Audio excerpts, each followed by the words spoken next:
Hello students, now my next topic, pollen pistil interaction, page number 31 of NCERT book.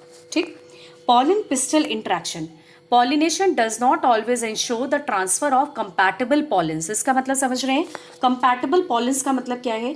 देखो भाई, ज़रूरी तो नहीं है कि नेचर में हमारे एनवायरनमेंट में जितने भी प्लांट्स हैं हमारे नियर बाई एरिया में, वो एक ही स्पीशीज़ के प्लांट तो किसी एक रिस्ट्रिक्टेड एरिया पे बेटा होते नहीं हैं।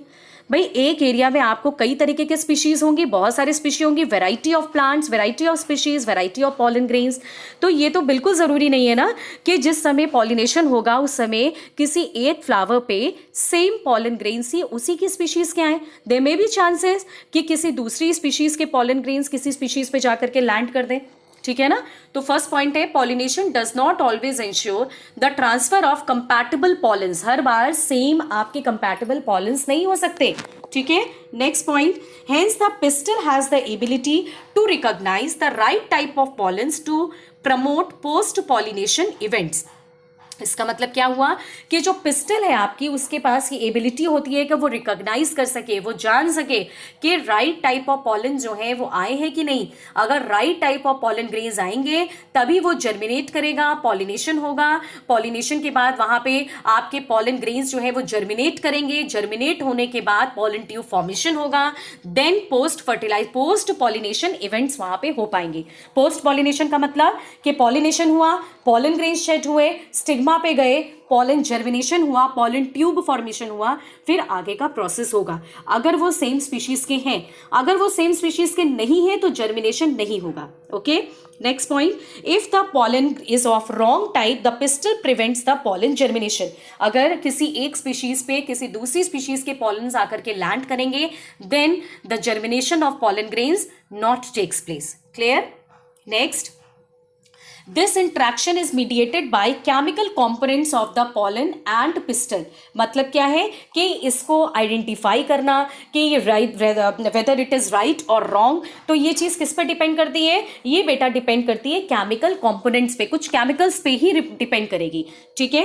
Pollen pistol interaction is a dynamic process involving pollen recognition followed by promotion और इनहिबिशन ऑफ द पॉलन। भाई डायनेमिक का मतलब जो बहुत तेज हो, हर जगह फटाफट सर्वाइव कर ले, और कुछ प्रोसेस इतनी तेजी से हो जिनके बारे में आपको पता ही ना हो, कितनी तेजी से हो जाए, तो इतना डायनेमिक प्रोसेस होता है, बहुत ही अच्छा होता है, एफिशिएंट होता है। इसमें क्या है कि पॉलन ग्रेन्स आए, उसको पहले पॉलन पिस्टल इंटरेक्शन में उसको रिकॉग्नाइज किया केमिकल्स के थ्रू। अगर राइट है तो पॉलन जर्मिनेशन हुआ, रॉन्ग है तो बेटा जर्मिनेशन नहीं होगा, पॉलन ट्यूब नहीं बनेगी। The pollen tube reaches the ovary and enters the ovule through the micropyle. Again very important point, micropyle। मैंने आपको ऑलरेडी बताया था एनाट्रोपस ओव्यूल में कि माइक्रोपाइलर रीजन पे जो आपका पोर होता है, जहां इंटेगुमेंट एब्सेंट होता है, उसे हम क्या बोलते हैं? माइक्रोपाइल। तो आपके बोर्ड एग्जाम में एमसीक्यू का बहुत इंपॉर्टेंट क्वेश्चन हो सकता है कि पहला तो एंजियोस्पर्म्स के जो एनाट्रोपस ओव्यूल है वहां पे पॉलन ट्यूब जब जर्मिनेशन के लिए जाएगी तो किस पार्ट से होती हुई जाएगी? चलाजल एंड से कि माइक्रोपाइलर एंड से? तो answer is micropyle. Okay. Then through the filiform apparatus it reaches the synergids। Again very important point, क्या पूछा गया था? मैंने आपको बताया है कि ओव्यूल के पास, आपने याद है जब हमने एम्ब्रियो सैक का फॉर्मेशन कर रहे थे तो वहां हम लोगों ने पढ़ा था चलाजल एंड, माइक्रोपाइलर एंड। वहीं आप लोगों ने क्या पढ़ा था ओव्यूल के केस पे? ओव्यूल और वो फीमेल गैमेटोफाइट, दोनों में कंफ्यूज नहीं होना, वहीं दोनों चीजें साथ साथ बताई थी मैंने आपको। फिलीफॉर्म एपरेटस जो गाइड करता है पॉलन ट्यूब को कि अब आपको कहाँ जाना है, रास्ता बताता है। तो बोला ना यहाँ पे कि कहाँ गया बेटा? Filiform apparatus. फिर उसके बाद मेल गैमेट कहाँ पे रिलीज होगा? ये रिलीज होगा जाकर के सिनर्जिड्स के पास। वेरी इंपॉर्टेंट, देखो सिनर्जिड्स दिखा है ना, सिनर्जिड्स पे गया।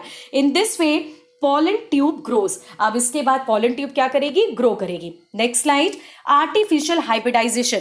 बेटा आर्टिफिशियल का मतलब होता है man made, not natural, different. Hybridisation का मतलब होता है कि आपने किन्हीं दो प्लांट्स के गैमीट्स को फ्यूज करा के किसी एक नए का प्रोडक्शन किया अपनी विल के अकॉर्डिंगली। आपने देखा ना मार्केट में आजकल कितनी ज्यादा फ्रूट्स की वैरायटीज देखने को मिलती हैं, आम की कितनी वैरायटीज है, बहुत सारे हमें फ्रूट्स मिलते हैं जो पहले जो हम खाते थे तो उसमें बहुत सीड्स हाइब्रिड्स थे, लेकिन आज उसमें सीड बहुत कम हो गए, इवन सीडलेस भी हो गए हैं और उनका टेस्ट बहुत अच्छा हो गया, बहुत ही स्वीट है। तो ये सब किससे हाइब्रिड्स हैं बेटा, वो ये सब हाइब्रिड्स हैं।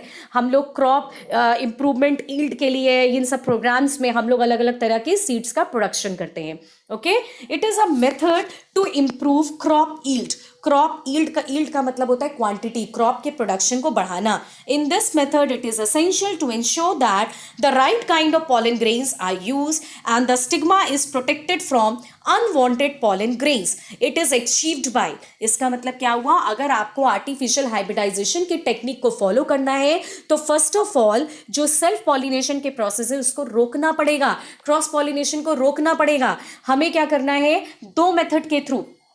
पहले एंथर्स को रिमूव करना, जिसे हम बोलते हैं emasculation, removal of anthers. Once the anthers removed, now the receptivity of the pollen stigma उसको भी सीज करना है, रोकना है। कैसे रोकेंगे, हम उसको एक पॉली बैग से किसी से उसको बांध देंगे, कवर अप कर देंगे, जिससे कि कंटामिनेशन ना हो पाए।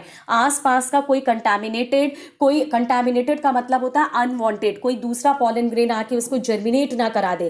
पहले तो आपने उस बाइसेक्सुअल फ्लावर के खुद के एंथर्स को रिमूव कर दिया, फिर आपने उसकी जो पिस्टल थी उसको आपने एक बैग से कवर कर दिया, इसको बोलते हैं bagging.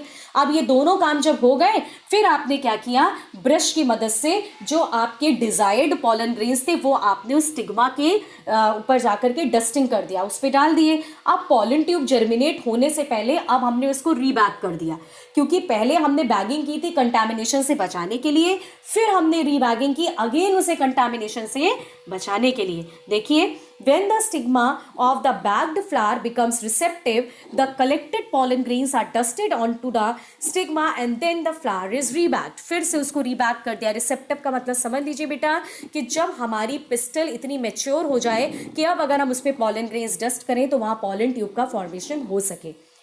If the female parent is unisexual, अगर यूनिसेक्सुअल है मतलब उसके पास एक ही सेक्स ऑर्गन प्रेजेंट है, तो उस केस में हमें इमैस्कुलेशन की जरूरत नहीं होगी। In this case, the female bud is directly bagged, and when the stigma turns receptive, suitable pollen grains are dusted into it so as to allow germination. मतलब क्या हुआ कि अगर आपने मैस्कुलेशन करा दिया मतलब रिमूवल ऑफ एंथर्स, आपने बैगिंग करा दी मतलब कि फीमेल रिप्रोडक्टिव पार्ट को आपने क्या कर दिया, कवर कर दिया। अब क्या हुआ, आपने अपने डिजायर्ड के पॉलन ग्रेन्स को उसके स्टिग्मा पे जाकर के डस्टिंग किया। Now the pollen start germination, pollens का जर्मिनेशन स्टार्ट हो गया, पॉलन ट्यूब्स बन गई, पॉलन ट्यूब बन रही है। अगेन हमने उसको रीबैग कर दिया। रीबैग क्यों कर दिया, फिर से उसका बैगिंग किया। भाई रीबैगिंग हो गया ना, बैगिंग हो गया, रीबैगिंग, फिर आपने उसको फिर से बैगिंग करके उसको हटा दिया, फिर बैगिंग किया, जिससे कि बाहर का कुछ भी कंटामिनेशन इसके ऊपर ना आ पाए। ठीक है, नेक्स्ट है आपका टॉपिक क्या है, डबल फर्टिलाइजेशन। बेटा डबल फर्टिलाइजेशन का मतलब है 2 बार फर्टिलाइजेशन का होना। When the pollen grains fall on the stigma, the pollen tube enters one of the synergids and releases 2 male gametes. कितने मेल गैमीट्स को रिलीज करती है, 2 मेल गैमीट। जब पॉलन ट्यूब जाएगी तो सबसे पहले फिलीफॉर्म एपरेटस उसके पाथ को गाइड करेगा, फिर सिनर्जिड्स में 2 मेल गैमीट जो होंगे वो रिलीज हो जाएंगे। One of the male gamete move towards the egg cell and fuses with it to complete the syngamy to form the zygote. बात को समझिएगा क्लास, इसमें क्या है बेटा कि एक मेल गैमीट जाकर के एग सेल के साथ फ्यूज हुआ और क्या हो गया, यहाँ पे क्या हुआ, इस प्रोसेस को बोलते हैं सिंग गैमी और क्या कहते हैं, जाइगोट फॉर्मेशन हुआ।